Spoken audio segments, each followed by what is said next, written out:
What if another person comes forward with a credible allegation against the governor or two more people? At what point would he lose your support? Any further people coming forward, I would think it would be time for him to resign.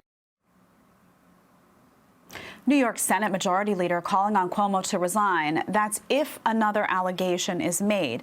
But 3 women have already accused him of sexual harassment, so should that be enough?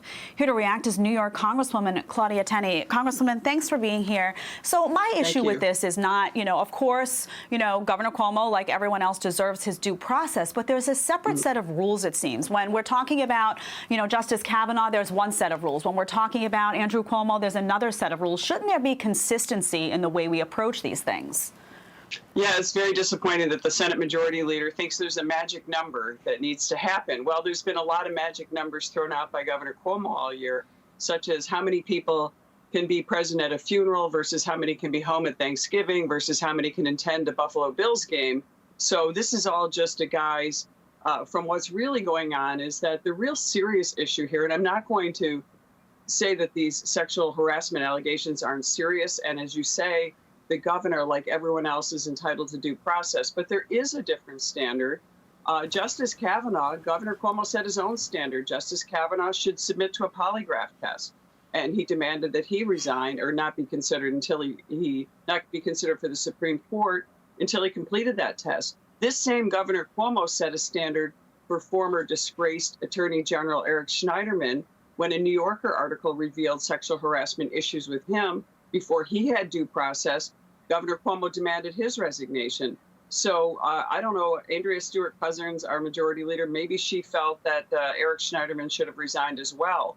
But I don't want any of this to overshadow how serious the cover-up of the nursing home scandal is and the falsification of records, which has just been revealed by a Wall Street Journal article that Governor Cuomo's staff and Governor Cuomo, I'm certain his entire inner circle was aware of this, have covered up the tragic deaths of nursing home residents and his failed policy, all while he was writing a book about his great leadership during this period of time. So I do take these sexual harassment cases seriously, but there is due process. But these people who died in nursing homes aren't getting their due process right now. And in fact, the governor won an Emmy for his performances on news every single day during this crisis.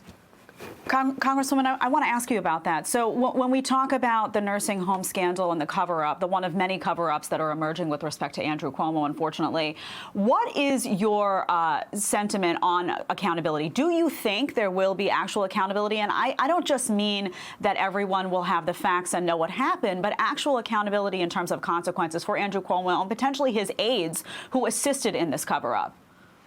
Well, this is up to Letitia James, who is our Attorney General in New York State. And also we have asked for an investigation by the Department of Justice. This is a federal level investigation on the cover-up, as well as the Inspector General to look into the reasons why Governor Cuomo installed this policy on March 25th and why now all this was covered up. What was the reason that this happened? And why would the governor be escaping this? And right now, one of the positive aspects of this is there are Democrats who are coming out to hold the governor accountable. So I'm looking to potentially come forward with a criminal referral, a letter to the DOJ and the Inspector General's office again. I did one earlier in April and May of last year. It's time to revisit this to see just what else was happening. I hope the Democrat Attorney General does hold him accountable, and I think she's thinking about doing that.